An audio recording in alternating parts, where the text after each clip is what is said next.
Earlier this week, I was watching an interview that was shown originally on the BBC. And the interviewer was a woman named Philomena Kunt. She was offensively British. She was proper, put together, and she had her British accent just right on the money. You could tell she worked for the BBC.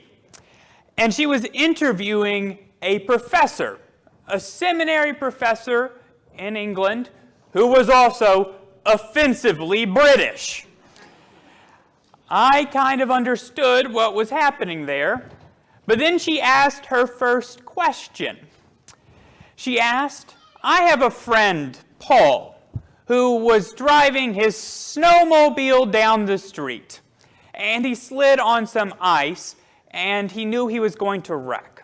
So he prayed to God that if God could just save him, he would do everything right. He would go to church, he would give his 10% tithe, he would pray, he would make himself right with the Lord. And then, miraculously, God saved him from the accident. And the seminary professor said, well, that's just wonderful. It shows God's divine providence. But the next thing that came out of this interviewer's mouth made me realize that she wasn't an interviewer, she was a comedian. Because she said in a typical dry sense of British humor, well, he lost his arms and legs. Why would God do that to him? But that brings up a bit of a question for today. Why thanks? Thanks for what? Because we all have moments in our lives where bad things happen to us. We feel we should be blessed by God, but instead it feels like our blessings, well, they're not quite blessings. But the answer to that question can be found, as so many answers can be, by turning to Scripture. So let us start with our Scripture reading today from the Gospel of Luke, chapter 6, verse 20 through 31. Looking at his disciples, he said, Blessed are you who are poor, for yours is the kingdom of God. Blessed are you who hunger now, for you will be satisfied. Blessed are you who weep now, for you will laugh. Blessed are you when people hate you, when they exclude you and insult you and reject your name as evil because of the Son of Man. Rejoice in that day and leap for joy, because great is your reward in heaven. For that is how their ancestors treated the prophets. But woe to you who are rich, for you have already received your comfort. Woe to you who are well fed now, for you will go hungry. Woe to you who laugh now, for you will mourn and weep. Woe to you when everyone speaks well of you, for that is how their ancestors treated the false prophets. But to you who are listening, I say, love your enemies. Do good to those who hate you. Bless those who curse you. Pray for those who mistreat you. If someone slaps you on one cheek, turn to them the other also. If someone takes your coat, do not withhold your shirt from them. Give to everyone who asks, and if anyone takes what belongs to you, do not demand it back. Do to others as you would have them do to you. The word of the Lord.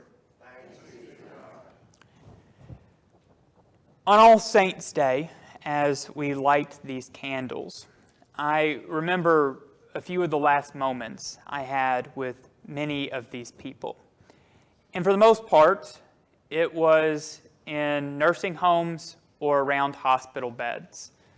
I think many of us have been in situations like that, when someone is close to death and everyone from all over joins around that little hospital bed in that moment. I like to take a moment when I come into situations like that to speak to the family but also to speak to the individual by themselves. Because I found there's a difference in the attitude of the family who come to see the individual and the person laying there in that hospital bed. Because the hospital is not normally a happy place, but for that person who may not have seen their family in quite a long time, often, even though they are near to death, they are happy. They are happy to see people who have traveled quite a long way to see them. They are happy to be there with family. It reminds me of those Beatitudes. Blessed are those who weep, because they will experience happiness later on, happiness in heaven above. It's in those moments where we realize that we can come together and experience something greater. The interviewer on the BBC was obviously trying to be humorous. But that old British professor answered it in quite a great way. He looked at her and said, "Well, is your friend Paul happy? Is he happy?" And she paused, probably because she didn't have a friend named Paul. But she paused for a moment, and he went on to say, "Because you can be happy without arms and legs. You can be happy surrounded by your family no matter the situation. We focus on certain blessings, but we forget those things that actually matter.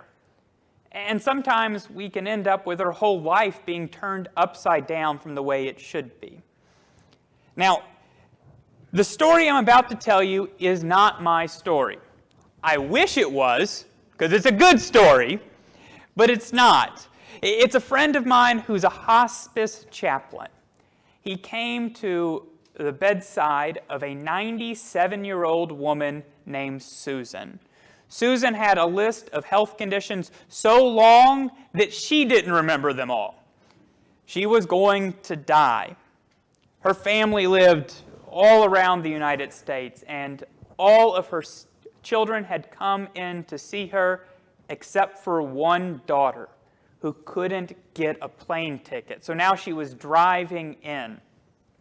And this chaplain's sitting around this hospital bed as the oldest daughter picks up the phone and calls this daughter who can't make it in yet and says, "Look, I don't care what you do. You need to get here right now. Mom's not going to make it much longer." Susan heard this, and Susan sat up in her hospital bed and said, "No, no, no, I can wait." Susan then proceeded to try to stand up. Now, she wasn't allowed to stand up. They had clear notices all around that hospital room that Susan was not supposed to get up on her own. The hospice chaplain called in a nurse to help her up. She said, "I want to dance. I want to dance." She then said, "Patsy Cline, crazy." So this hospice chaplain picked up his phone and put on "Crazy" by Patsy Cline.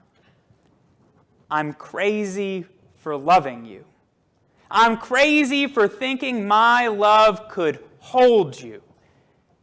And as those words played, they danced. They danced, they danced, they danced. They enjoyed the moment. They enjoyed being there with family. Now, when Patsy Cline originally wrote those lyrics, "I'm crazy for thinking my love could hold you," she meant romantic love. But in that moment, it meant something deeper. "I'm crazy for thinking my love could hold you to this world. I'm crazy for thinking that my love for you will not stretch into the beyond. That just because you make this transition, my love will stop. Because my love will go on, because it is a crazy love." Susan was able to hold on until that final daughter made it to her bedside. And then she passed away peacefully the next morning. At her funeral, there wasn't quite as many people with teary eyes, but instead, a group of people who were crazy in love. Crazy in love, crazy even then after she had long gone. It's odd sometimes how we wait for those moments to truly express the love we have for one another. Why is it that we only get together with the people we care about at funerals? Why? Why don't we spend time with our friends and our family somewhere else other than around that hospital bed? Because in life, those are the moments that matter. That is what the Beatitudes are speaking to. The thanks for things that go beyond the material. The thanks for Patsy Cline, for mothers, daughters, sisters, dads, uncles, friends, for strangers who show acts of kindness, for love that goes beyond this world. I don't think I could get through this sermon without mentioning the love that so many of these people have given to our church. The love that these family members give to us even today. With each candle that we light, it's another memory we have. Another memory that still burns just as those candles burned. Another legacy that still lives on. Carl, one of the candles that we lit today, was for him. And his legacy still lives on with our church. We were able to go through our vision campaign this year in part because of the legacy of the Vision Fund that he left our church. A way for him to continue his legacy even after he passed. But even beyond that, the legacy of love for each person we hold dear in our heart lives on in each of us. It's a moment for us to realize that love is not about material things. Love is about presence, but not the kind that are under a tree. It's about the presence of loved ones with you and impactful moments, the love that we share with friends and family, about the love that God has for us above and the love that we show through our acts of kindness. So as we remember these saints today, let us think about the legacy that we are going to leave behind. And also, how can we make our lives more impactful, more memorable today instead of waiting to be in a hospital bed? Now, church, will you pray with me? Almighty God, we want to take a moment to thank you for love, for the connections we feel with those people we care about, for the kindness we can show them to build up love in this world, for the crazy love we have that goes beyond the living and the dead into something far greater, for the spiritual love that you give each and every one of us, the love that we can share, love that came first from your Son, Jesus, in whose name we now pray. Amen.